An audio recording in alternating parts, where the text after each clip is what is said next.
பிதா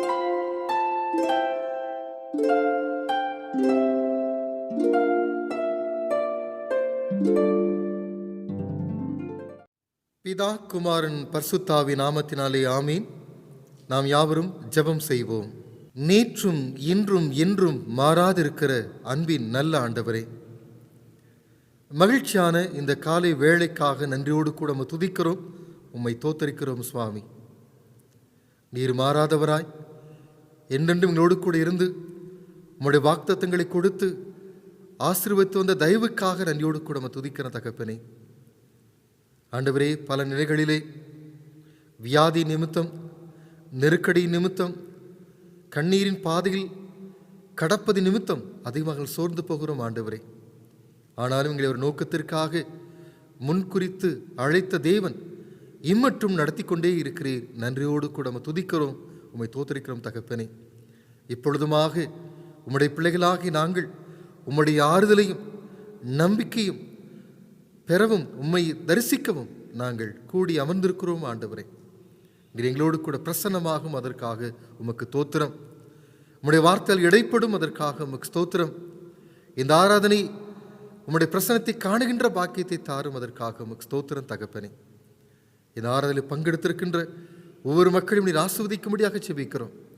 கடமைக்காக அல்லாதபடிக்கு மனமுவந்து வந்தவர்களாக உம்மை தரிசிக்க வேண்டியது என்ற உணர்வோடு அமர்கின்ற மக்களாக காணப்பட கர்த்தர் கிருபை தாரும். இந்த ஆராதனை துவக்கும் நிறைவரைக்கும் நீர் வழி நடத்தும், ஆளுகை செய்யும். ஆண்டவரும் மீட்பரும் இரட்சகரும் ஆகிய இயேசுவின் மூலமே செபிக்கிறோம் அன்பின் பரலோக பிதாவே, ஆமீன். கர்த்தருடைய நாம மகிமைக்கென நாம் யாவரும் இணைந்து கிறிஸ்தவ பாமாலையிலே 19வது பாடல், எவ்வண்ணமாக கர்த்தரை வணங்குவேன் என்ற பாடலை இணைந்து நாம் பாடுவோம். பாடலின் கிறிஸ்தவ பாமாலையிலே 19வது பாடல்.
நாம் இருக்கின்ற வண்ணமாக ஜெபம் செய்வோம். கடவுள் ஆவியாக இருக்கிறார். அவரை தொழுது கொள்ளுகிறவர்கள் ஆவியோடும் உண்மையோடும் அவரை தொழுது கொள்ள வேண்டும். நம்முடைய பிதாவாகிய கடவுளாலும் ஆண்டவராகிய இயேசு கிறிஸ்துவினாலும் உங்களுக்கு கிருபையும் சமாதானம் உண்டாவதாக. இது கர்த்தர் உண்டு பண்ணின நாள், இதில் கழிகூர்ந்து மகிழ கடவோம். கடவுள் ஒளியாக இருக்கிறார், அவர் எவ்வளவேனும் இருள் இல்லை. அவர் ஒளி இருக்கிறது போல நாமும் ஒளியிலே நடந்தால் ஒருவரோடொருவர் ஐக்கியப்பட்டிருப்போம். அவருடைய குமாரனாகிய இயேசு கிறிஸ்துவின் இரத்தம் சகல பாவலின் நீக்கி நம்மை சுத்திகரிக்கும். எங்கள் தந்தையாம் கடவுளே, உமது வல்லமையாலும் ஞானத்தாலும் எல்லாவற்றையும் படைத்து உமது குமாரனை எங்கள் இரட்சகராக தரும்படி உலகத்தில் அன்பு கூர்ந்தீரே, உம்மை போற்றுகிறோம்.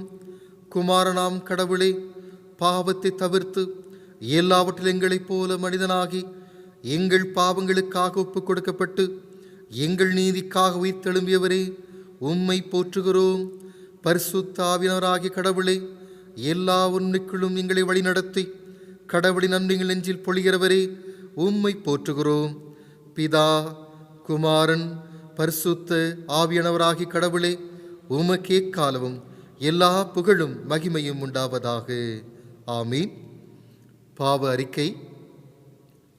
நமக்கு பாவமில்லை என்போமானால் நம்மை நாமே வஞ்சிக்கிறவர்களாவோம்.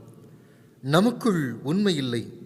நமது பாவங்களை அறிக்கையிட்டால் பாவங்களை நமக்கு மன்னித்து எவ்வித அநீதமும் நீங்க நம்மை சுத்திகரிப்பதற்கு அவர் நம்பத்தக்கவரும் நீதியும் உள்ளவர். நான் எழுந்து என் தகப்பனிடத்திற்கு போய், தகப்பனே, பரத்துக்கு விரோதமாகவும் உமது பார்வையிலும் பாவம் செய்தேன். இனி உம்முடைய மகன் என்று சொல்லப்படுவதற்கு நான் பாத்திரன் அல்லன். உம்முடைய கூலிக்காரன் ஒருவனாக என்னை வைத்துக் கொள்ளும் என்பேன். கடவுளின் ராஜ்யம் சமீபித்திருக்கிறது. மனம் திரும்பி சுவிசேஷத்தில் நம்பிக்கை வையுங்கள். ஆண்டவருடைய பாதப்படியில் அமர்ந்திருக்கிற நாம் நம்மை நாமே அர்ப்பணித்தவர்களாக, நம்முடைய பாவங்களை உணர்ந்தவர்களாக, ஆண்டுடைய கிருபையை தேடி பாவறிக்கை ஜெபத்தின் வழியாக நம்முடைய தப்பிதங்களை இணைந்து நாம் அறிக்கை செய்வோம். சர்வ வல்லமையும் மிகுந்த இரக்கமுள்ள பிதாவே, தப்பிப்போன ஆடுகளைப் போல நாங்கள் உம்முடைய வழிகளை விட்டு வலிவலிந்து போனோம். எங்கள் இருத்தின் யோசைகளுக்கு விருப்பங்களுக்கு மிகவும் இணங்கி நடந்தோம். உமது பரிசுத்த கற்பனைக்கு விரோதமாய் குற்றம் செய்தோம். செய்யத்தக்கவளை செய்யாமல் செய்யத்தகாதவளை செய்து வந்தோம். எங்களுக்கு சுகமே இல்லை.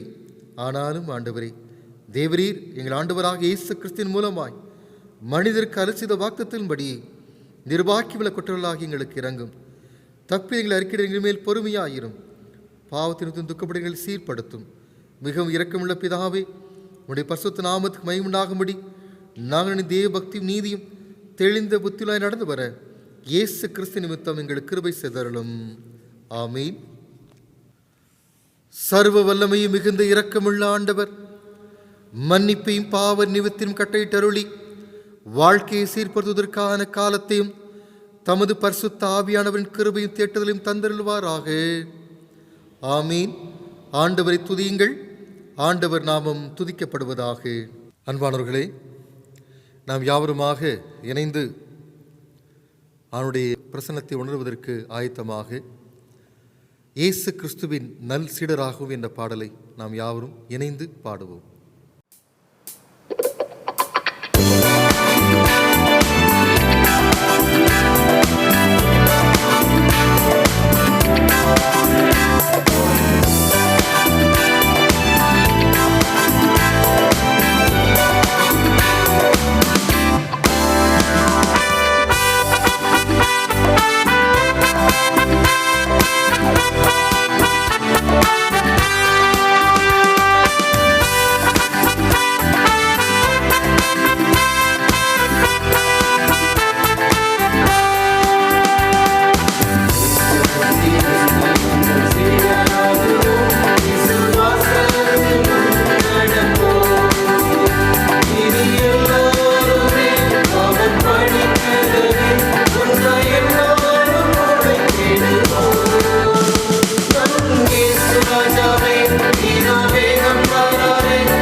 திருமறை பாடம் படிக்க கேட்போம். இன்றைய நாளுக்காக தெரிந்து கொள்ளப்பட்ட திருமறை பகுதி யோவான் எழுதின நற்செய்தி நூல் 3ஆம் அதிகாரம் 22ஆம் வசனம் முதல் 30ஆம் வசனம் வரை. யோவான் 3ஆம் அதிகாரம் 22ஆம் வசனம் முதல். இவைகளுக்கு பின்பு இயேசுவும் அவருடைய சீஷரும் யூதேயா தேசத்திற்கு வந்தார்கள். அங்கே அவர் அவர்களோடு சஞ்சரித்து ஞானஸ்நானம் கொடுத்து வந்தார். சாலிம் ஊருக்கு சமீபமான ஐனோன் என்னும் இடத்திலே தண்ணீர் மிகுந்திருந்தபடியினால் யோவானும் அங்கே ஞானஸ்நானம் கொடுத்து வந்தான். ஜனங்கள் அவனிடத்தில் வந்து ஞானஸ்நானம் பெற்றார்கள். அக்காலத்தில் யோவான் காவலில் வைக்கப்பட்டிருக்கவில்லை. அப்பொழுது யோவானுடைய சீசரில் சிலருக்கும் யூதருக்கும் சுத்திகரிப்பை குறித்து வாக்குவாதம் உண்டாயிற்று. அவர்கள் யோவானிடத்தில் வந்து, ரபி, உம்முடனே கூட யோர்தானுக்கு அக்கறையில் ஒருவர் இருந்தாரே, அவரை குறித்து நீரும் சாட்சி கொடுத்தீரே, இதோ அவர் ஞானஸ்நானம் கொடுக்கிறார், எல்லாரும் அவரிடத்தில் போகிறார்கள் என்றார்கள். யோவான் பிரதியுத்தரமாக, பரலோகத்திலிருந்து ஒருவனுக்கு கொடுக்கப்பட்டால் ஒழிய அவன் ஒன்றையும் பெற்றுக்கொள்ள மாட்டான். நான் கிறிஸ்துவல்ல, அவருக்கு முன்பாக அனுப்பப்பட்டவன் என்று நான் சொன்னதற்கு நீங்களே சாட்சிகள். மணவாட்டியை உடையவனே மணவாளன். மணவாளனுடைய தோழனோ அருகே நின்று அவருடைய சொல்லை கேட்கிறவனாய் மணவாளனுடைய சத்தத்தை குறித்து மிகவும் சந்தோஷப்படுகிறான். இந்த சந்தோஷம் இப்பொழுது எனக்கு சம்பூர்ணமாயிற்று. அவர் பெருகவும் நான் சிறுகவும் வேண்டும். வாசிக்க தெரிந்து கொள்ளப்பட்ட வேத பகுதி வாசித்தாயிற்று. கிறிஸ்துவுக்கே மகிமை உண்டாவதாக.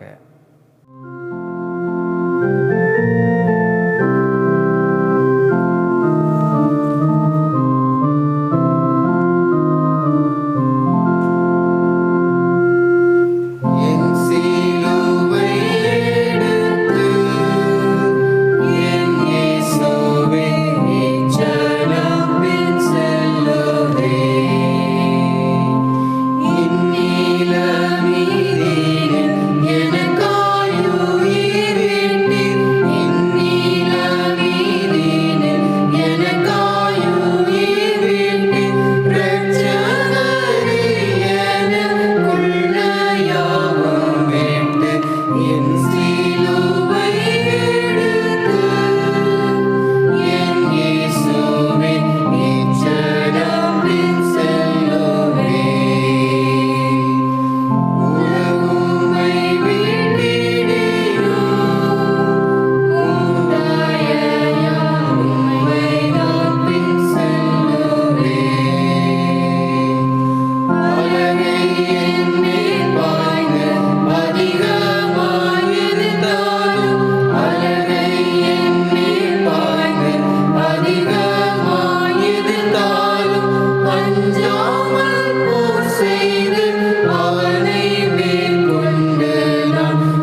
கிறிஸ்துவுக்குள் மிகவும் பிரியமானவர்களே, ஆண்டவராகிய இயேசு கிறிஸ்துவின் இனிதான நாமத்தில் உங்கள் யாவருக்கும் அன்பான காலை வணக்கத்தையும் வாழ்த்தலையும் தெரிவித்துக் கொள்கின்றேன். இம்மட்டும் ஆண்டவர் நம்மை நடத்தியிருக்கின்றார், பாதுகாத்திருக்கின்றார், பராமரித்திருக்கின்றார். இனிமேலும் அவனமாக அவருடைய செட்டையின் சிறகின் நிழலில் வைத்து நம்மை காப்பார் என்று நாம் ஜெபிப்போம், நாம் காத்திருப்போம். நம்முடைய எதிர்பார்ப்பு நிறைவேறும் என்ற ஆசீர்வாதத்தை கடவுள் நமக்கு தந்து நம்மை தொடர்ந்து வழி நடத்துவாராக. அவனுடைய வார்த்தை கேட்பதற்கு முன்பதாக நாம் தலைகளை தாழ்த்தி ஜெபம் செய்வோம். ஆதாரம் நீதானையா, ஆதாரம் நீர்தானையா, காலங்கள் மாற கவலைகள் தீர காரணம் நீர்தானையா. காலங்கள் மாற கவலைகள் தீர காரணம் நீர்தானையா. இசையா ஆதாரம் நீர்தானையா, ஆதாரம் நீர்தானையா. உலகத்தில் என்னென்ன ஜெயங்கள் கண்டே நான் இந்நாள் வரையில், உலகத்தில் என்னென்ன ஜெயங்கள் கண்டே நான் இந்நாள் வரையில், ஆனாலும் ஏனோ நிம்மதியில்லை, குழப்பந்தான் நிறைகின்றது. ஆனாலும் ஏனோ நிம்மதியில்லை, குழப்பந்தான் நிறைகின்றது. இந்நிலை மாற ஆதாரம் நீர்தானையா, ஆதாரம் நீர்தானையா. உந்தனின் சாட்சியாய் வாழ உள்ளத்தில் வெகு நாளாய் ஆசை, உந்தனின் சாட்சியாய் வாழ உள்ளத்தில் வெகு நாளாய் ஆசை. உம்மிடம் வந்தேன், உள்ளதை தந்தேன், சாட்சியாய் வாழ்ந்திடுவேன். உம்மிடம் வந்தேன், உள்ளதை தந்தேன், சாட்சியாய் வாழ்ந்திடுவேன். இசையா ஆதாரம் நீர்தானையா, ஆதாரம் நீர்தானையா. காலங்கள் மாற கவலைகள் தீர காரணம் நீர்தானையா. காலங்கள் மாற கவலைகள் தீர காரணம் நீர்தானையா. இசையா ஆதாரம் நீர்தானையா, ஆதாரம் நீர்தானையா. எங்கள் கண்மலையும் எங்கள் மீட்பெருமாகிய கர்த்தாவே, நீரே எங்கள் வாழ்வின் ஆதாரம், நீரே எங்கள் வாழ்வினுடைய அடித்தளம் சுவாமி. காலங்கள் மாறுவதென்றாலும், இன்றைக்கு இருக்கின்ற சூழல்கள் மாறுவதென்றாலும் அதற்கு ஆதாரம் நீர்தான் மாத்திரம் ஆண்டவரே. உம்மை அண்டி நிற்கிறோம், உம்முடைய வார்த்தையோடு நீர் எங்களோடு பேசும், அதற்காக ஸ்தோத்திரம். ஆண்டவர் மீட்பு இரட்சகரும் ஆகிய இயேசுவின் மூலமே செபிக்கிறோம் நல்ல பிதாவே, ஆமென்.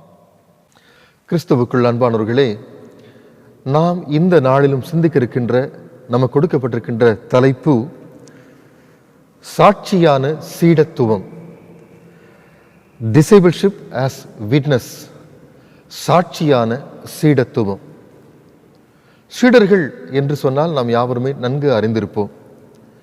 ஆண்டவராக இயேசு கிறிஸ்து தம்முடைய ஊழியத்தை ஆரம்பிப்பதற்கு முன்பதாக தமக்கென சீடர்களை தெரிந்து கொண்டார். அவர்கள் மீன் பிடிக்கிறவர்களாக இருந்தார்கள், ஆயத்துறையில் பணி செய்கிறவர்களாக இருந்தார்கள். பல்வேறு பணித்தலங்களில் இருந்த அவரை ஆண்டவர் என் பின்னே வாருங்கள் என்று அழைத்தார். அவருடைய வார்த்தையை கேட்ட மாத்திரத்தில் தாங்கள் செய்கின்ற பணியை, தாங்களிடத்தில் இருந்த பொருளை அப்படியே விட்டு எல்லாவற்றையும் துறந்து ஆண்டவருக்கென அவர்கள் பின் வந்தார்கள். தமக்கு பின் வந்த சீடர்களை ஆண்டவர் ஏற்றுக்கொண்டு அவர்களுக்கு கற்றுக் கொடுத்தார். ஆழமான செய்திகளை கற்றுக் கொடுத்தார். வாழ்வின் நடைமுறைகளை கற்றுக் கொடுத்தார். எப்படி ஜெபிக்க வேண்டும், எப்படி வாழ வேண்டும், கடவுளோடு உறவை எப்படி கொண்டிருக்க வேண்டும், கடவுளோடு எப்படி நேசிக்க வேண்டும், கடவுளோடு கூட நேசிப்பதை போல சக மனிதரிடத்திலும் எப்படியாக அன்பு கூற வேண்டும், எப்படியாக அவர்களுக்கு உதவ வேண்டும் என்று பல்வேறு விதங்களிலே உவமைகள் வழியாக, உவமானங்கள் வழியாக பல்வேறு முன் உதாரணங்களை அவர் சொல்லி கதை வடிவிலும் எப்படி வாழ வேண்டும், அவர்களுக்கு ஒரு சீடன் எப்படி இருக்க வேண்டும் என்று சொல்லி அவர்களுக்கு கற்றுக் கொடுத்தார். சீடர்களும் அநேக காரியங்களை ஆண்டவரிடத்திலே கற்றுக்கொண்டார்கள். இந்த சீடர்கள் கற்றுக்கொண்டவர்களாக மாத்திரமல்ல, அதை தங்களுடைய வாழ்க்கையிலே பிரதிபலிக்கின்ற மக்களாகவும் காண முயற்சித்தார்கள். இயேசு கிறிஸ்தவர்களை ஊழியத்திற்கென 2 பேராக அனுப்பிய பொழுது அவர்கள் சென்று ஊழியம் செய்து தாங்கள் கற்றுக்கொண்ட அனுபவங்களை, ஏமாற்றங்களை, ஆசீர்வாதங்களை ஆண்டவரிடத்தில் திரும்ப வந்தும் அவர்கள் சொன்னார்கள். அந்த அளவுக்கு ஆண்டவரிடத்தில் கற்றுக்கொண்ட அனுபவங்களினாலே சீடர்கள் என்று தம்முடைய மக்களாலே, அங்கிருக்கின்ற கலிலேயா, எருசலேமி, யூதேயா மக்களாலே அவர்கள் அழைக்கப்பட்டார்கள். இந்த சீடர்களுடைய வாழ்விலே இப்படி போய்கொண்டிருக்கின்ற பொழுது எதிர்பாராத ஒரு திருப்பு முனை வந்தது. ஆண்டவராக இயேசு கிறிஸ்து இந்த உலகத்தை விட்டு எடுத்துக்கொள்வதற்கு தன்னை அர்ப்பணிக்கின்ற பொழுது சிலுவிலே தன்னை அறைய ஒப்பு கொடுத்தார். சிலுவிலே அறைய ஒப்பு கொடுக்கின்ற பொழுது உடனிருந்த சீடர்கள் சிதறி ஓட ஆரம்பித்தார்கள், ஓடியும் விட்டார்கள். அவர் சிலுவையில் அறையப்பட்டு அடக்கமணப்பட்டு உயிரோடு எழுந்து பூட்டிய வீட்டுக்குள் இருக்கிற சீடர்களுக்கு அவர் தரிசனமாகி அவரோடு கூட உரையாடி கொண்டிருந்தார்கள். இன்னும் அவர்கள் அந்த பயத்திலிருந்து நீங்கவில்லை. அவர்கள் தங்களுக்குள்ளாக சந்தேகப்படத் தொடங்கினார்கள், தங்களுக்குள்ளாக பயப்படத் தொடங்கினார்கள். இவர்தான் இயேசுவோ என்று உள்ளத்தில் பல கேள்விகள் எழ ஆரம்பித்தது. அவருடைய உள்ள வேதனையை புரிந்து கொண்ட ஆண்டவர் அவளோடு கூட பேச ஆரம்பித்தார். என்னுடைய காயங்களை நீங்கள் தொட்டு பாருங்கள், சாப்பிட ஏதாவது இருக்கிறதா என்று கேட்டு அவரோடு கூட சாப்பிட ஆரம்பித்தார். அவரை தொட்டு பார்க்க ஆரம்பித்தார்கள், அவரோடு கூட சாப்பிட ஆரம்பித்தார்கள். அவரோடு கூட மறுபடியும் பேசுகின்றார். மோசே முதல் கொண்டு தீர்க்கதரிசிகள் வரைக்கும் என்னை பற்றி சொல்லியிருக்கிறவர்களை உங்களிடத்தில் ஏற்கனவே சொல்லியிருக்கிறேனே, மனிதகுமாரன் பாடுபடவும் உயிரோடு எழவும் வேண்டுமே என்று அவரிடத்தில் சொல்லி பின்பதாக நீங்கள் இவைகளுக்கு சாட்சிகள், நீங்கள் இவைகளுக்கு சாட்சிகள் என்ற ஒரு வார்த்தையும் அங்கே அவர் கொடுக்கின்றார். இன்னும் ஆழமாக சொல்ல வேண்டும் என்று சொன்னால் யோவான் 15ஆம் அதிகாரம் 27ஆம் வசனத்திலே ஒரு வார்த்தை அழகாக சொல்லுகிறார். ஆதி முதல் நீங்கள் என் கூட இருந்தபடியால் நீங்கள் எனக்கு சாட்சிகள். ஆதி முதல் என் கூட நீங்கள் இருந்தபடியால் நீங்கள் எனக்கு சாட்சிகள். சிடர்களாக இருந்த பொழுது உங்களுக்கு கற்றுக் கொடுத்தேன், அனுபவத்தை கொடுத்தேன், என்னோடு கூட வந்தீர்கள், பயணித்தீர்கள், பல புதிய அனுபவங்களை பெற்றுக்கொண்டீர்கள். ஆனால் அது மாத்திரம் அல்ல, சாட்சியான சீடர்களாக வாழுவதுதான் உண்மையான சீடத்துவத்தின் வாழ்க்கை என்பதை ஆண்டவர் இப்பொழுது அவர்களுக்கு உணர்த்துகிறார். சீஷர்கள் அல்லது கிறிஸ்தவர்கள் என்று ஒரு பெயரளவில் வாழ்வது மாத்திரம் அல்ல, மாறாக அந்த பெயருக்கேற்றபடி தங்கள் வாழ்க்கையை சாட்சியாக அர்ப்பணிக்க வேண்டும். புனித பிரான்சிஸ் அசிசி அவர்கள் சொல்லுகின்ற பொழுது ஒரு அழகான ஒரு வார்த்தையை சொல்லுவார்கள். என்ன வார்த்தை என்று சொன்னால், பிரசங்கம் செய்யுங்கள், தேவையானால் வார்த்தையை பயன்படுத்துங்கள். பிரசங்கம் செய்யுங்கள், தேவையானால் வார்த்தையை பயன்படுத்துங்கள். அப்படியானால் என்ன? வார்த்தையில் வாழ்க்கை அல்ல, இந்த வார்த்தையாக வாழுவதிலே தான் வாழ்க்கை இருக்கிறது. சீடர்கள் கிறிஸ்தவர்கள் என்கின்ற பெயரில் வாழ்க்கை அல்ல, அதை தன் வாழ்க்கையில் பிரதிபலிப்பதுதான், அதில் சாட்சியாக இருப்பதுதான் உண்மையான வாழ்க்கை. அதுதான் சீடத்துவம் உள்ள சாட்சி என்பதை ஆண்டவர் அங்கே சுட்டிக்காட்ட விரும்புகின்றார். எனவேதான் ஆண்டவர் சொன்னார், நீங்கள் இவைகளுக்கு சாட்சிகளாக இருக்கின்றீர்கள், என் வாழ்க்கை நடந்தவைகளுக்கு நீங்கள் சாட்சிகளாக இருக்கின்றீர்கள், ஆதிபதி என்னோடு கூட இருக்கிறீர்கள் என்று சொல்வது மாத்திரமல்ல, அவர் எழும்பி செல்கின்ற பொழுதும் நீங்கள் உலகத்தின் முடிவு பரியந்தம் எனக்கு சாட்சிகளாக இருப்பீர்கள் என்ற ஒரு வார்த்தையும் பயன்படுத்தி சென்றார். அன்புக்குரியவர்களே, நாம் இன்றைக்கு சிந்திப்பதற்காக அழைக்கப்படுகிறோம். நம்முடைய வாழ்க்கையில் இந்த சாட்சி எப்படியாக பிரதிபலிக்கின்றது? கிறிஸ்தவர் என்று பெயர் வைத்திருக்கின்ற நான் என்னுடைய வாழ்க்கையில் சாட்சியாக நான் எப்படி வாழ்கிறேன் என்று சிந்திக்க நாம் அழைக்கப்படுகிறோம். அப்படியானால் எப்படி ஆண்டவருக்கு சாட்சியுள்ள ஒரு வாழ்க்கையை வாழுவது என்று சிந்திக்கின்ற பொழுது, முதலாவது குறிப்பாக ஆண்டவரையே பின்பற்றுங்கள், அப்பொழுது சாட்சியாக வாழ முடியும். ஆண்டவரையே பின்பற்றுங்கள். இதற்கு நாம் அழகான ஒரு திருமறை பகுதி நமக்கு கொடுக்கப்பட்டிருக்கிறது. 2 ராஜாக்களின் புஸ்தகம் 2ஆம் அதிகாரம் 1 முதல் உள்ள வசனங்கள் மிக அற்புதமான ஒரு பகுதி. அங்கே எலியா எடுத்துக்கொள்ளப்படுகின்ற ஒரு பகுதி, எலிசாவுக்கு ஒரு புதிய பயணம் தூங்குகின்ற ஒரு பகுதி. இந்த எலிசாவின் அழைப்பு 1 ராஜாக்கள் 19ஆம் அதிகாரத்தில் சொல்லப்பட்டிருக்கிறது. அவருடைய வாழ்க்கையை பார்க்கின்ற பொழுது, எலியா அவனை அழைக்க செல்கின்ற பொழுது அவர் 12 ஏர் பூட்டி கொண்டு விவசாயம் செய்து கொண்டிருக்கின்ற ஒரு மனிதன். 12 ஏர் பூட்டிய ஒரு ஏர் வைத்திருக்கிறார் என்று சொன்னால், ஒருவேளை அவர் செல்வாக்கு மிக்க மனிதனாக இருந்திருக்கலாம், செல்வம் படைத்த ஒரு மனிதனாக இருந்திருக்கலாம். அப்படிப்பட்ட செல்வாக்கு மிக்க, திறமை மிக்க இந்த எலிசா என்ற மனிதனை எலியா ஆண்டவரின் பெயரினாலே தம்முடைய ஊழியத்திற்கென தெரிந்து கொள்ளுகிறார், தீர்க்க தரிசன பணிக்கென தெரிந்து கொள்ளுகிறார். எலியா அழைத்த மாத்திரத்திலே அவன் எலியாவின் பிறகாக ஓடி சென்று எலியாவிடத்தில் உத்தரவு பெற்று மீண்டும் வந்து தன் தகப்பனுக்கும் தாய்க்கும் வேலைக்காரர்களுக்கும் உறவுகளுக்கும் உணவு கொடுத்து விடை பெற்று முழு நிறைவோடு மன நிறைவோடு ஊழியத்திற்கென தன்னை அர்ப்பணித்தவனாக எலியாவுக்கு பின்னே வருகிறான். அப்பேற்பட்ட மனிதனுடைய எலிசாவின் வாழ்க்கை எலியாவோடு கூட நெருங்கிய ஒன்றாகவே இருந்தது. கடைசி வரைக்கும் எலியாவோடு பின்பற்றிய ஒரு எலிசாவை நாம் இங்கே காணலாம். இப்பொழுது இந்த 2 ராஜாக்கள் 2ஆம் அதிகார பகுதிக்கு நீங்கள் வந்து பாருங்கள். இங்கே சொல்லப்பட்டிருக்கின்ற வார்த்தைகளை கவனித்து பார்க்கின்ற பொழுது, எலியா எடுத்துக்கொள்ளப்படுவதற்கு ஆயத்தமாகி கொண்டிருக்கிறார். அப்பொழுது எலிசாவை பார்த்து சொல்லுகின்றான், எலிசா, நீ இங்கே இரு, நான் பெத்தேல் மட்டும் போக வேண்டும். எலிசா, நீ இங்கே இரு, நான் பெத்தேல் மட்டும் போக வேண்டும். அப்பொழுது எலிசா சொல்கின்ற வார்த்தையை கேளுங்கள். மிக அழகான ஒரு வார்த்தையை சொல்லுகின்றார். என்ன வார்த்தை தெரியுமா?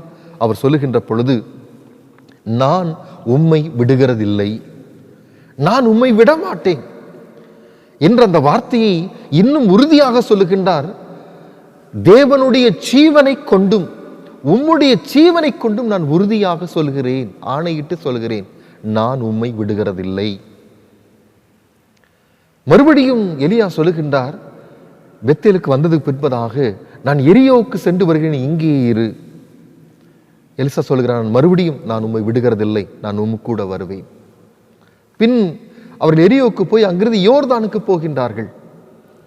யோர்தானுக்கு போகின்ற பொழுது எரியோவில் சொல்லுகிறார், நான் யோர்தானுக்கு போக போறேன், இங்கே இரு. இல்லை, நான் மறுபடியும் வருகிறேன், நான் உம்மை விடுகிறதில்லை என்று கர்த்தரின் பேரிலே, உம்முடைய பேரிலே ஆணையிட்டு உறுதியாக நிற்கின்ற எலிசாவை காணலாம். இந்த பகுதி சுட்டி காட்டுகின்ற விஷயம் என்ன? ஒரு சீடன் என்பவன் சாட்சியாக வாழுவதற்கு தான் வாழுகின்ற எல்லா சூழலிலும் ஆண்டவரை விட்டுவிடாமல் வாழ வேண்டும். பெத்தேல் என்றால் அப்பத்தின் வீடு என்று பொருள். ஆண்டவரின் இல்லம் என்று பொருள். ஒருவேளை எரிகோ என்று சொன்னால் எரிகோல் இருக்கின்ற கோட்டை தான் நமக்கு நினைவுக்கு வருகின்றது. யோர்தான் என்று சொன்னால் கரை புரண்டு ஓடுகின்ற யோர்தான் நதிதான் நமக்கு முன்பதாக வருகின்றது. அப்படியானால் ஆண்டவரின் இல்லம் என்கின்ற கோயிலிலே வாழுகின்ற பிரசரம் நிறைந்த வாழ்க்கையாக இருந்தாலும் சரி, எரிகோ கோட்டை போன்று நமக்கு முன்பதாக மிகப்பெரிய பிரச்சனை சூழ்ந்திருந்தாலும் சரி, கரை புரண்டு ஓடுகின்ற யோர்தான் நதியை கடக்க வேண்டிய சூழல் நம்ம வாழ்க்கையில் வந்தாலும் சரி, எலிசாவை போல ஆண்டவரையே பின்பற்றி வாழுகின்ற சிடர்களாக வாழ்வதுதான் உண்மையுள்ள சாட்சி என்பதை இந்த பகுதி சுட்டி காட்டுகிறது. இதுதான் உண்மையான ஒரு பகுதி. நம் வாழ்க்கை உணர்ந்து பார்க்க வேண்டும். எத்தகைய நிலை வந்தாலும் ஆண்டவரையே பின்பற்றி சென்று வர வேண்டும். இதே வார்த்தையை புதிய ஏற்பாட்டில் பார்க்கின்ற பொழுது அப்போஸ்தலனாகிய பேதுரு மிக அழகாக ஒரு வார்த்தையை கேட்கின்றார். ஆண்டவரே, எல்லாவற்றையும் விட்டு உம்மை பின்பற்றினோமே, எங்களுக்கு என்ன கிடைக்கும்? எல்லாவற்றையும் விட்டு வந்து விட்டோமே. இங்கே இந்த பேதுரு சொல்லுகின்ற வார்த்தையை பார்க்கின்ற பொழுது எல்லாவற்றையும் விட்டு ஏதோ ஒரு எதிர்பார்ப்பை நோக்கி வந்தவர்களாக தெரிகின்றது. ஆனால் எலிசா அப்படி இல்லை. அவர் எடுத்துக்கொள்ளப்படுகிறார் என்று தெரிந்தும் கூட அவர் பின்னாக போகின்ற ஒரு சீடனாக இருக்கின்றார்.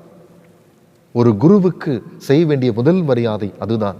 எல்லா சூழலிலும் ஆண்டவரை பின்பற்றி வாழ வேண்டும். அத்தகைய நிலையில் இருப்பதுதான் உண்மையான ஒரு சீடத்துவத்தின் சாட்சியாக இருக்கின்றது. இரண்டாவதாக, சீடத்துவத்தின் சாட்சியாக வாழுவதற்கு நாம் பின்பற்ற வேண்டிய வழிமுறை கலக்கத்தை கைவிட வேண்டும். ஆண்டவரை பின்பற்ற வேண்டும். இரண்டாவதாக கலக்கத்தை கைவிட வேண்டும். இந்த எலிசாவின் வாழ்க்கையிலே ஒரு சம்பவம் நடக்கிறது. இந்த எலியா எடுத்துக்கொள்ளப்பட போகிறார் என்ற செய்தியை பெத்தேரின் தீர்க்கதரிசிகள், எரிகோவின் தீர்க்கதரிசிகள் மீண்டும் அவருக்கு நினைவூட்டுகின்றார்கள்.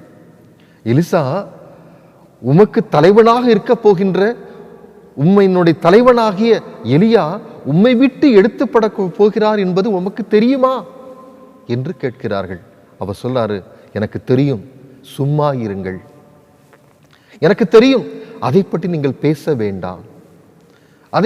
பேச வேண்டாம் என்று சொல்கின்றார். அப்படியானால் தம்முடைய குருவாகிய தம்முடைய தலைவனாகிய எலியா எடுத்துக்கொள்ளப்பட போகிறது தெரிந்தும் கூட அவர் கலக்கமடையாமல் அவர் பின்னாக வருகின்ற எலிசாவை காணலாம். சும்மா இருங்கள், இதை பற்றி பேச வேண்டாம் என்று சொன்னால் இந்த நிகழ்வு நடக்கப் போகிற நிகழ்வு அவருக்கு மிகப்பெரிய ஒரு கலக்கத்தை கொடுத்திருக்க வேண்டும். ஆனாலும் கூட அந்த கலக்கத்துக்கு தாண்டி வந்தவராக, கலக்கத்தை தாங்கியவராக எலியாவுக்கு பின் வருகின்ற எலிசாவை நாம் இங்கே காணலாம். அன்புக்குரியவர்களே, ஒருவேளை நாம் சற்று யோசித்து பார்க்க வேண்டும். நம்முடைய வாழ்க்கையிலும் நாம் பிறந்த நாள் முதல் இம்மட்டும் நம்முடைய பாதையிலே எண்ணற்ற இடையூறுகள், ஏளனங்கள், அவமானங்கள், டிஸ்கரேஜிங் வேர்ட்ஸ் பல விதங்களிலே நம்மை நெருக்கிக் கொண்டே இருக்கின்றன. தொடர்ந்து முன்னேறி செல்ல முடியாதபடிக்கு இந்த தீர்க்கதரிசிகள் எலிசாவிடம் எப்படி சொல்லி காண்பித்துக் கொண்டே இருந்தார்களோ அதே போல பலர் நம்மை ஏமாற்றலாம், ஏளனம் செய்யலாம், நம் மீது குறை கூறிக்கொண்டே இருக்கலாம். ஆனாலும் கூட நாம் தைரியமாக ஆண்டவரின் பிறகே செல்ல வேண்டியது நம்முடைய பொறுப்பாக இருக்கின்றது. எலிசா கடைசி வரைக்கும், எலியா எடுத்துக்கொள்ளப்படும் வரைக்கும் அவன் பின்னாக சென்றான். தனக்கு கலக்கம் இருந்த பொழுதும், வேதனை இருந்த பொழுதும் அதை அவன் தாண்டி சென்றவனாக காணப்பட்டான். அன்புக்குரியவர்களே, சீடத்துவத்தின் சாட்சியாக வாழ்வதற்கு அடுத்து ஒரு மிக முக்கியமான ஒரு பண்பு கலக்கத்தை கைவிட வேண்டும். துன்பத்தை தாண்டி வர வேண்டும். துயரங்கள் வருகின்ற பொழுதும் வாழ்க்கை என்பது ஏதோ ஒரு பூ தூவப்பட்ட பாதை அல்ல, முற்கள் நிறைந்த ஒரு பாதை. அந்த பாதையிலே மேடுகள், பள்ளங்கள், வேதனைகள், நெருக்கடிகள், வியாதிகள், இழப்புகள், பிரிவுகள் எல்லாம் உண்டு. ஆனாலும் முடிவு பரியந்தம் நிலை நிற்பவனை பாக்கியவான். முடிவு பரியந்தம் விசுவாசத்தில் நிலைத்திருப்பவனை பாக்கியவான். இந்த எலிசா அத்தகைய வார்த்தையில் நிலைப்பவனாக, உறுதி உள்ளவனாக இந்த எலியாவுக்கு பின் செல்லுகிறதை நாம் இங்கே காணலாம். அன்புக்குரியவர்களே, ஆக ஆண்டவரையை பின்பற்றுவது மாத்திரமல்ல, நம் வாழ்வில் வருகின்ற துன்பங்களையும் துயரங்களையும் கடந்து செல்கின்ற மக்களாகவும் இருக்க வேண்டும். அதுதான் உண்மையான சீடத்துவத்தின் சாட்சி என்பதை நாம் புரிந்து கொள்ள வேண்டும். மூன்றாவதாக, சீடத்துவத்தின் சாட்சியாக வாழுகிறதற்கு நமக்கு வேண்டிய ஒன்று முக்கியமான ஒரு பண்பு, தொடர்ந்து நன்மை செய்ய வேண்டும். இந்த எலிசாவின் வாழ்க்கையிலே கடைசி நேரத்தில் எலியா கேட்கிறார், தான் எடுத்துக்கொள்ளப்பட போகிறேன், உனக்கு என்ன வேண்டும்? அவர் சொல்றாரு, உம்முடைய ஆவியின் வரம் எனக்கு இரட்டிப்பாய் வேண்டும். ஆவியின் வரம் இரட்டிப்பாக வேண்டும். ஏன் இதை கேட்கிறார்? இரட்டிப்பாக வேண்டும் என்பதற்கு ஒருவேளை தன்னுடைய பேர் புகழ் எலியாவை விட மேம்பட வேண்டும் என்பதற்காகவா? தன்னுடைய புகழ் பேர் இந்த உலகத்திலே பிரஸ்தாபப்பட வேண்டும் என்பதற்காகவா? அல்ல. தான் பெற்றுக்கொண்ட சாட்சிகளை, அனுபவங்களை, ஊழியத்தை இன்னும் சிறப்பாக செய்ய வேண்டும், இன்னும் சிறப்பாக அதை பின்பற்ற வேண்டும். அந்த வரம் எனக்கு வேண்டும் என்று அவர் உள்ளார்த்தமான ஊழியத்தின் தாகத்தோடு வாஞ்சையோடு கேட்கிறதை நாம் இங்கே காணலாம். அப்படியாக அவர் எடுத்துக்கொள்ளப்படுகின்ற பொழுது அந்த வரம் அவருக்கு கிடைக்கிறது. எலிசாவுக்கு அந்த பெற்றுக்கொண்ட வரத்தை எலியாவை காட்டிலும் மிக சிறப்பான அற்புதங்களை செய்கின்றார். அவர் செய்த முதல் அற்புதம், பாழ் நிலமாக கிடந்த, ஒருவேளை உப்பு சுவைப்பதற்கு தகுதி இல்லாத தண்ணீராக இருந்த கிணற்றின் தண்ணீரை அவர் அங்கே ஆரோக்கியமாக்கினதான் முதல் அற்புதமாக காணப்படுகிறது. அப்படியானால் இந்த சீடத்துவத்தின் மிக முக்கியமான ஒரு பங்கு, தொடர்ந்து நன்மை செய்து கொண்டே இருக்க வேண்டும்.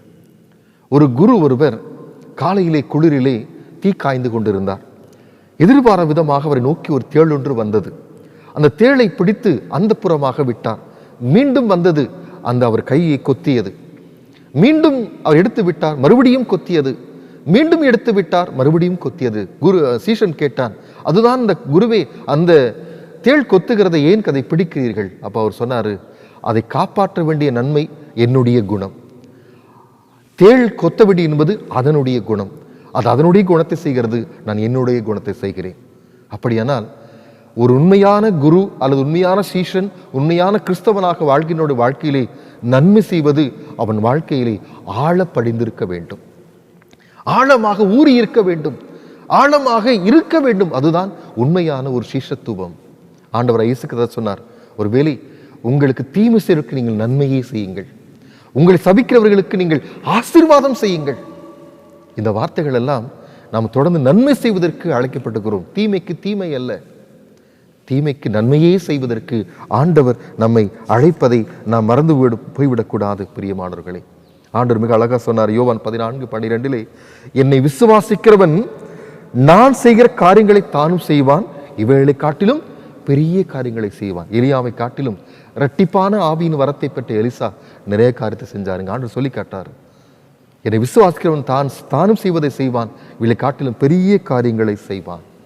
அப்படியானால் நம்முடைய வாழ்விலே ஆண்டவர் பெருக வேண்டும், நாம் சிறுக வேண்டும். ஆண்டவர் பெருக வேண்டும், நாம் சிறுக வேண்டும். நாம் என்னுடைய ஊழியம், நம்முடைய மகிமை அனைத்துமே ஆண்டவர் குறித்தாக காணப்பட வேண்டும், நம்முடைய புகழுக்காக பேருக்காக அல்ல. நாம் மணவாளனுடைய தோழர்கள், அவருக்கு கிடைக்கின்ற மகிமை சந்தோஷம் நமக்கு உரித்தாகிறது. அந்த நிஜத்தின் நிழல்கள் நாம், அந்த நிகழ்வின் சாட்சிகள் நாம் சாட்சியாக வாழ அழைக்கப்படுகிறோம்.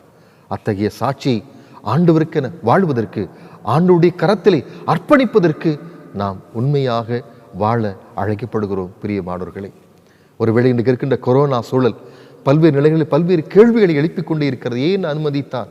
ஏன் இப்படி நான் தள்ளப்பட்டிருக்கிறேன்? ஏன் நான் குறைபட்டிருக்கிறேன்? ஏன் நான் ஒவ்வொரு நாளும் வாழ்வதற்கு நான் அச்சத்தோடு இருக்கிறேன் என்று பல கேள்விகள் எழும்பலாம். எரிகோவாக இருக்கட்டும், பெத்தேலாக இருக்கட்டும், யோர்தானாக இருக்கட்டும், தொடர்ந்து ஆண்டவரையே பின்பற்றி செல்லுங்கள், தொடர்ந்து ஆண்டவரையே பின்பற்றி செல்லுங்கள். கலக்கங்கள் வருகின்ற பொழுது சோர்ந்து போக வேண்டாம், தொடர்ந்து நன்மையே செய்து கொண்டிருங்கள். சாட்சியின் வாழ்க்கையை காத்துக் கொள்ளுங்கள். என் நிமித்தம் துன்பப்படுகின்ற சொன்னால் மிகுதியான ஆசீர்வாதத்தின் நன்மையை ஆண்டவர் நமக்கென வைத்திருக்கிறார். அதை பெறுவரைக்கும் சாட்சியுள்ள வாழ்க்கையை வாழுவோம், சாட்சியுள்ள சீடனாக, சாட்சியுள்ள கிறிஸ்தவனாக வாழ்வோம். ஆண்டவர் நம்மை ஆசீர்வதித்து நமக்கென வைத்திருக்கின்ற ஆசீர்வாதத்தை தொடர்ந்து நமக்கு தந்து வழி நடத்துவாராக. ஆமீன். கிறிஸ்துவுக்குள் பிரியமானவர்களே, ஆண்டவராகிய இயேசு கிறிஸ்துவின் இனிதான நாமத்தில் உங்கள் யாவருக்கும் திருச்சபையின் சார்பாக அன்பான வாழ்த்துக்களையும் வணக்கத்தையும் தெரிவித்துக் கொள்கிறோம். அன்புக்குரியவர்களே, இந்த நாள் வரை நாம் இந்த கொரோனா பொது முடக்கத்தின் நெருக்கடியான வேளையிலே நம் இல்லங்களிலே அமர்ந்து நம்மை நாம் பாதுகாத்து கொண்டிருக்கிறோம். அரசாங்கம் சொல்லுகின்ற வழிமுறைகளை பின்பற்றி இயன்ற அளவு முடிந்தளவு நாம் நம்மை காத்து வருகிறதை நாம் யாவரும் அறிந்திருக்கிறோம். தொடர்ந்து அதை பின்பற்றுங்கள். நம்முடைய நலனுக்காக, தேச நலனுக்காக கொடுக்கப்படுகின்ற வழிமுறைகளை பின்பற்றுவது நம்மையும் நம்முடைய சந்ததிகளை காப்பதற்கு ஒரு வழியாக அமையும். எனவே தொடர்ந்து பின்பற்ற உங்களை அன்போடு கூட கேட்டுக்கொள்கிறேன். நம்முடைய ஆலயங்கள் விரைவில் திறக்கப்படுவதற்காக நீங்கள் தொடர்ந்து ஜெபம் செய்யுங்கள். யாவருமாக இணைந்து ஆராதிக்க கடவுள் நமக்கு ஒரு கிருபையும் ஆஸ்வாதை தந்தருள்வாராக. அன்புக்குரியவர்களே, இந்த வாரம் தங்களுடைய பிறந்த நாளையும் திருமண நாளையும் கொண்டாடுகின்ற அருமையான திருச்சபை அன்பர்களுக்கு திருச்சபையின் சார்பாக வாழ்த்துக்களை தெரிவித்துக் கொள்கிறோம். அவர் சந்தித்திருக்கின்ற இந்த புதிய நாள், புதிய ஆண்டு, புதிய ஆசீர்வாதத்தை பெற்றுக்கொள்ளக்கூடிய ஆண்டாக அமைய அவர்களுக்காக நம்முடைய தனிப்பட்ட ஜெபங்களில், குடும்ப ஜெபங்களில் ஜெபிக்கும்படியாக திருச்சபையாராக உங்களை அன்போடு கூட கேட்டுக்கொள்கிறேன். தொடர்ந்து ஆண்டவர் நம்மை இம்மட்டு நடத்தியது போலவே இனிமேலும் வழி நடத்துவாராக. ஆமென். ஜெபம் செய்வோம். எங்களை நேசித்து பராமரித்து வழிநடத்தி வருகிற நல்ல தகப்பனே, இந்த அருமையான நாளுக்காக உம்மை துதிக்கிறோம். எத்தனை தடைகள் வந்தாலும் உம்மை ஆராதிப்பதற்கு ஆண்டவரே, நீர் எங்களுக்கு கொடுத்திருக்கிற வாய்ப்புகளுக்காக உமக்கு ஸ்தோத்திரம். நாங்கள் உம்முடைய சந்நிதியிலே குடும்பத்தின் பிள்ளைகளாக எங்கே 2-3 பேர் நாமத்தில் கூடி வருகிறீர்களோ அவர்கள் மத்தியில் இருப்பேன் என்ற வாக்கை எங்கள் குடும்பங்களில் நீ நிறைவேற்றி கொண்டிருக்கிறீர் என்பதை உணர்ந்தவர்களாக இப்பொழுதும் ஆராதனையில் இணைய கர்த்தர் எங்களுக்கு கிருபை செய்திருக்கிறீரே, அதற்காக உமக்கு ஸ்தோத்திரம். இந்த நாட்களிலே தங்களுடைய பிறந்த நாள், திருமண நாளை அனுசரிக்கிற நம்முடைய பிள்ளைகளுக்கு வேண்டிய எல்லா சகாயத்தையும் ஆசீர்வாதத்தையும் வழி நடத்துதலையும் கர்த்தர் நீர் தந்து அவர்களோடு நீர் ஆண்டவரே உடன் பயணிக்கப் போகிறீர். அதற்காக உமக்கு ஸ்தோத்திரம். நானே உன்னோடு கூட இருந்து நீ அறியாததும் எட்டாதுமான பெரிய காரியங்களை செய்வேன் என்று வாக்குரைத்த தேவனாகிய நீர் உம்முடைய பிள்ளைகளுக்கு அப்படிப்பட்ட ஆசீர்வாதங்களை நீர் தரப்போகிறீர். அதற்காக உமக்கு ஸ்தோத்திரம், ஸ்தோத்திரம் ஆண்டவரே. இந்த நாளிலும் குறிப்பாக அருமையான எங்களுடைய வீடுகளிலே, ஆலயங்களிலே நாங்கள் அறிந்திருக்கிற மற்றும் ஆண்டவரே எங்களுக்கு நன்கு அறிமுகமான பிள்ளைகளுக்காக மாத்திரம் அல்ல, மற்ற எல்லாருக்காக நாங்கள் ஜெபிக்கிறோம். அனைத்து பிள்ளைகளுடைய கல்வியும் தடைப்பட்ட நிலையில் இருப்பதை கர்த்தர் நீர் அறிந்திருக்கிறீர். இந்த கொரோனா தொற்று நிமித்தமாக எங்களுடைய பிள்ளைகள் பள்ளிக்கு செல்ல முடியாமல், கல்லூரிக்கு செல்ல முடியாமல் ஆண்டவரே இருக்கிற நிலையை கர்த்தர் நீர் வெகு விரைவில் மாற்றி ஆண்டவரே எங்கள் பிள்ளைகளுடைய படிப்பு எந்த விதத்திலும் தடை சந்திக்காதபடிக்கு கர்த்தர் தாமே நீர் திறந்த வாசலை நீர் கொடுக்க போகிறீர். அதற்காக ஸ்தோத்திரம். நானே உனக்கு முன்பாக நடந்து சென்று கோணலானவைகளை செவ்வையாக்குவேன் என்று சொன்னவரே, எங்கள் பிள்ளைகளுடைய படிப்பு ஆண்டவரே எந்த ரீதியிலும் தடைப்பட்டு போய்விடாதபடிக்கு நீர் தாமே எங்கள் பிள்ளைகளுக்கு தயை பாராட்ட போகிறீர். அதற்காக உமக்கு ஸ்தோத்திரம், ஸ்தோத்திரம் ஆண்டவரே. இந்த கொரோனா தொற்று நிமித்தமாக அநேகருடைய வேலை கிடைக்காமல் ஆண்டவரே, அநேகருக்கு வேலை இழந்த நிலையில் இருக்கிறார்கள் ஐயா. தாங்கள் செய்து கொண்டிருந்த பணியிலிருந்து அவங்க நீக்கப்பட்ட நிலையில் இருக்கிறார்கள் தகப்பனே. எத்தனையோ குடும்பங்கள் வேலை இல்லாத நிலையின் காரணமாக பயங்கர தவிப்புக்குள் இருப்பதை கர்த்தர் அறிந்திருக்கிறீர். வேலை இழந்த பிள்ளைகளுக்கு கர்த்தர் நீ நல்ல ஒரு வேலை வாய்ப்பை நீர் உருவாக்கி தரப்போகிறீர். நன்கு படித்திருக்கிற பிள்ளைகள் இன்றைக்கு சரியான வேலை இல்லாமல் கஷ்டப்பட்டு கொண்டிருப்பதை கர்த்தர் அறிந்திருக்கிறீரே. உம்மை நோக்கி பார்க்கிற யாவருக்கும் நீர் இரக்கம் பாராட்டுகிற தேவன். நீர்தாமே பிள்ளைகளுக்கு நல்ல வேலை வாய்ப்பை உருவாக்கி தாரும். எந்தெந்த இடங்களில் உம்முடைய பிள்ளைகள் பணியாற்றி கொண்டிருந்தார்களோ அதே இடத்தில் மீண்டும் வேலையில் அமர்த்தப்படக்கூடிய சூழலை கர்த்தர் நீர் உருவாக்கி தரப்போகிறீர். அதற்காக உமக்கு ஸ்தோத்திரம், ஸ்தோத்திரம் ஆண்டவரே. தினக்கூலி வேலை பார்க்கிற அருமையான சகோதர சகோதரிகளுக்காக செபிக்கிறேன். அன்றன்றுள்ள அப்பத்தை எங்களுக்கு தருகிற எங்கள் ஆண்டவர் எங்களை நினைத்திருக்கிறார் என்ற நம்பிக்கையோடு அவருடைய ஆண்டவரே தினக்கூலி அவர்களுக்கு கிடைக்க கர்த்தர் தயை செய்ய போகிறீர். அதற்காக உமக்கு ஸ்தோத்திரம். தங்களுடைய வீடுகளிலே, தங்களுடைய சொந்த குடும்பங்களிலே சுப காரியங்கள் நடைபெற வேண்டும், ஆனால் சூழ்நிலை அதற்கு அனுமதி தரவில்லை என்ற தாக்கத்தோடு இருக்கிற குடும்பங்களில் ஏற்ற சமயத்தில் நல்ல சுப காரியங்கள், நல்ல காரியங்கள் நடைபெற கர்த்தர் நீர் தயை செய்ய போகிறீர். அதற்காக உமக்கு ஸ்தோத்திரம், ஸ்தோத்திரம் ஆண்டவரே. கர்த்தாவே, இந்த காலகட்டங்களிலே கர்ப்பிணி பெண்களுக்காக நாங்கள் ஜெபிக்கிறோம். பிள்ளைகளுக்கு நல்ல ஆரோக்கியத்தை தாரும். பெற செய்கிறவராகி நான் பெற செய்யாமல் இருப்பேனோ, பிரசவத்தை தடுப்பேனோ என்று சொல்லி இருக்கிறீர் ஐயா. நீர் ஒரு நாளும் அந்த காரியத்தை செய்ய மாட்டீர். பிள்ளைகளுக்கு நல்ல பிரசவத்தை தாரும். தங்கள் கைகளிலே குழந்தையை ஏந்தக்கூடிய கிருபையை தாரும். இந்த நாட்களில் குழந்தைகளை பெற்றெடுத்த அருமையான சகோதரிமார்களுக்கு வேண்டிய பலத்தை தாரும். தேவரீருடைய கரம் அவர்களோடு கூட இருக்கட்டும் சுவாமி. திருமணமாகாத நிலையிலே பல்வேறு தடைகளுக்கு உட்பட்டிருக்கிற அருமையான சகோதரிகளுக்கு தேவன் தாமே நல்ல திருமண வாழ்வை நீர் கட்டளையிடப் போகிறீர். அதற்காக உமக்கு ஸ்தோத்திரம், ஸ்தோத்திரம் ஆண்டவரே. கர்த்தாவே, குடும்பங்களிலே நல்ல சமாதானத்தை தாரும். குடும்பங்களிலே நல்ல ஆரோக்கியத்தை தாரும். வயோதிபத்து நிமித்தம் பல்வேறு நோய்களினாலும் பல்வேறு உபத்திரவங்களினாலும் கடந்து கொண்டு போயிருக்கிற அருமையான திருச்சபை மக்களுக்கு ஆண்டவரே நீர் ஆரோக்கியத்தை கொடுக்க போகிறீர். நானே உனக்கு ஆரோக்கியத்தை வரப்பண்ணுவேன் என்று சொன்ன தகப்பன் நீர்தாமே ஆரோக்கியத்தை தரப்போகிறீர். அதற்காக உமக்கு ஸ்தோத்திரம் தகப்பனே. குடும்பத்தில் பிள்ளைகள் எதை குறித்தும் கவலைப்படாமல், தங்கள் பிள்ளைகளுடைய எதிர்காலத்தை குறித்து கவலைப்படாமல், தங்கள் பிள்ளைகளுடைய வாழ்க்கையை குறித்து எந்த விதத்திலும் நோவு கொண்டவர்களாய் வாழாமல், என் தேவன் ஏற்ற காலத்தில் அனைத்தையும் நடப்பிப்பார் என்ற நம்பிக்கையோடு இருக்க இயேசு கிறிஸ்துவாகிய உம்மில் திட நம்பிக்கை வைக்க கர்த்தர் உதவி பாராட்டும். இந்த காலங்களிலே கிராமங்களிலே பட்டணங்களிலே ஊழியத்தை செய்து கொண்டிருக்கிற ஊழியர்களுக்காக நாங்கள் ஜெபிக்கிறோம் தகப்பனே. தேவரீர் தாமே ஊழியக்கார பிள்ளைகளுக்கு வேண்டிய சகாயத்தை கர்த்தர் அனுப்பித்தரப்போகிற அதற்காக உமக்கு ஸ்தோத்திரம், ஸ்தோத்திரம் தகப்பனே.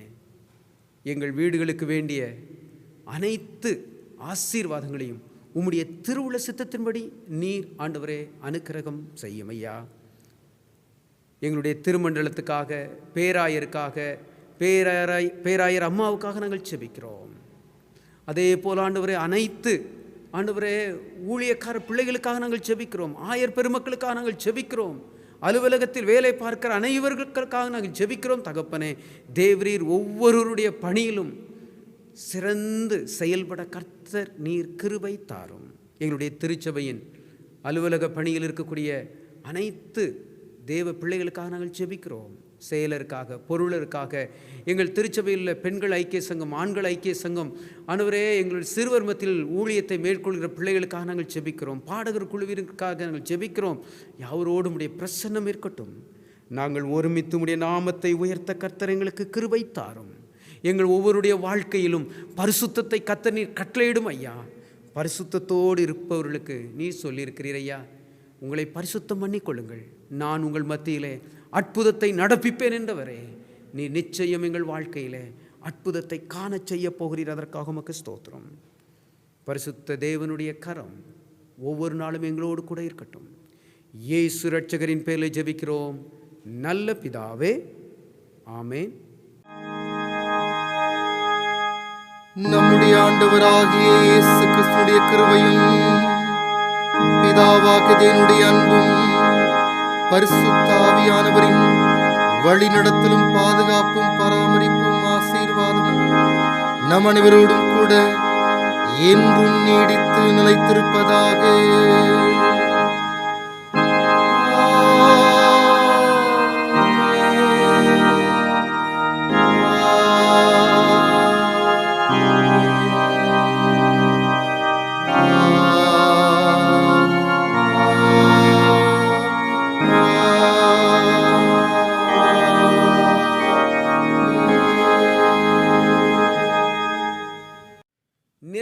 இவ்விதமாக நாம் யாவரும் இணைந்து பாமாலையில் 311வது பாடலை பாடுவோம்.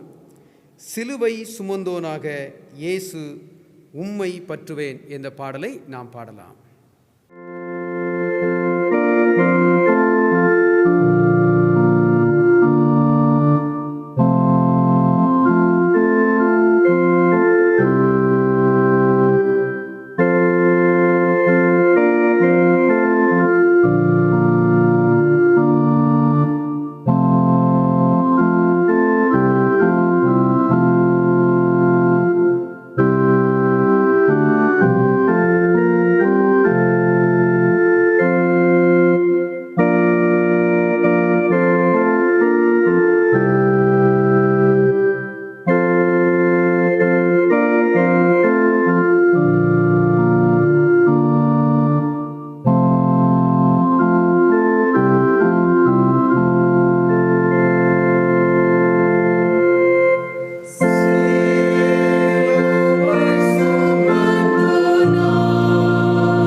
என் ஆத்துமாவே கர்த்தரை தோத்திரி, என் முழு உள்ளமே அவருடைய பரிசுத்த நாமத்தை தோத்திரி.